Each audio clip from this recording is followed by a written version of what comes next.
Hey guys, today we're going to talk about a very fascinating, interesting topic, zinc, okay? Now, because zinc is so vital for your body, and it's just a fascinating mineral, I created 3 parts. First thing you need to know is 2 billion people on this planet are deficient in zinc. That's crazy. That's a lot of people that are deficient. I would imagine it's even more than that as far as having a subclinical deficiency. And as we go through this, you'll see what I'm talking about. One thing about zinc is the body does not store it, so you have to constantly actually take it in. And it's a trace mineral, which means that we need it in smaller amounts compared to things like potassium, and it's essential. So what does it mainly do? It acts as a cofactor, okay, for over 1,000 enzymes.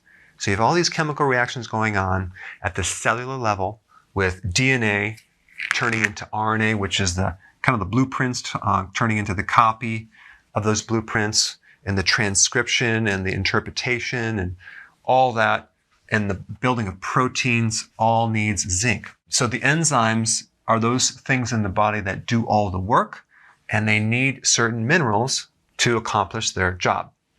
10% of all human protein is bound to zinc.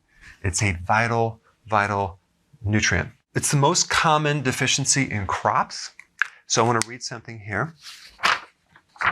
Scarcity in the soil, deficiency of micronutrients are essential for plant growth, can lead to a lower crop yield.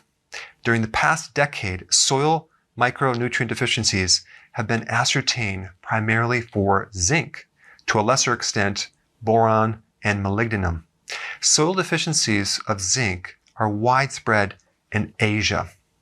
Scarcity in feed, in food, and human nutrition, zinc deficiency is the most well-known micronutrient deficiency. Zinc deficiency can cause disorders in humans such as retarded growth in children. We talked about an estimated of 1/3 of the population is at risk for zinc deficiency. It is the 5th most important risk factor for disease in developing countries. Scarcity of mineral deficiencies of micronutrients in agricultural soils can be replenished with mined minerals. And then they talk about a lot of these minerals are used exclusively for industrial applications, not crops, livestock, or for humans. The mineral reserves in relation to their use seem to be most restricted for zinc. At the current level of production of mining, we have a reserve for approximately another 21 years. So at that point, I don't know what's going to happen. Priority should be given to zinc because zinc deficiencies are already occurring in food chains in a large part of the world. Now, on top of that, glyphosate, as in GMO foods, Roundup Ready, acts as a major chelator to bind and block zinc and other minerals. Now, I couldn't find the data currently, but in 2007, they were putting 80,000 metric tons of glyphosate into the environment. Don't worry, it gets worse. All right, so now let's get into the symptoms of what happens when you're zinc deficient.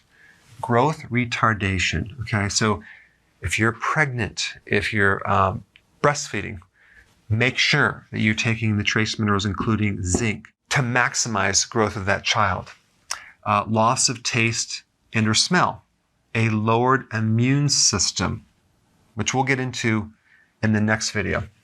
Prostate, testosterone issues, skin problems, major depression. Zinc is intimately involved in insulin production. Another side effect of zinc deficiency is diarrhea, eye problems, delayed healing, ulcers of the mouth, of the digestive system. Zinc is a really good remedy for ulcers of the stomach as well. Macular degeneration related to age.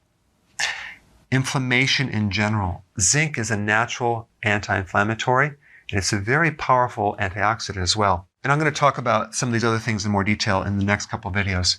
The foods that are highest in zinc are oysters, beef, crab, and pumpkin seeds, by the way.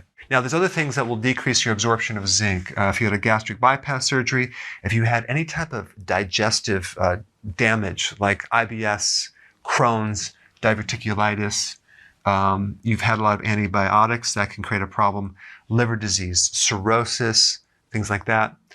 And also if you have lower stomach acid. So many people don't have enough stomach acid because you need this acid to absorb these minerals. How do you know if you're deficient? Well, if you have heartburn, chances are you're deficient in the acid that you need to absorb the minerals. And especially if you're taking an antacid. All right, phytates or phytic acid. That would be in grains, whole grains, like it's in the bran or the fiber of whole grains and legumes. And this compound actually blocks the absorption of zinc. So it's actually kind of like a chelator. It binds it, very similar to glyphosate. Diabetes, okay, having high blood sugar because a high carb diet will deplete zinc as well. So we're living in this environment that's making it very hard to get zinc with the GMO foods, the high carb diets, with the soil becoming depleted, and with all the pre-existing digestive problems that we normally have, not to mention low stomach acids, because I really wanted to bring up your awareness of these connections between these problems and a simple trace mineral. All right, let's go to part 2. So if you're enjoying this content, go ahead and share it with someone that could really benefit from it.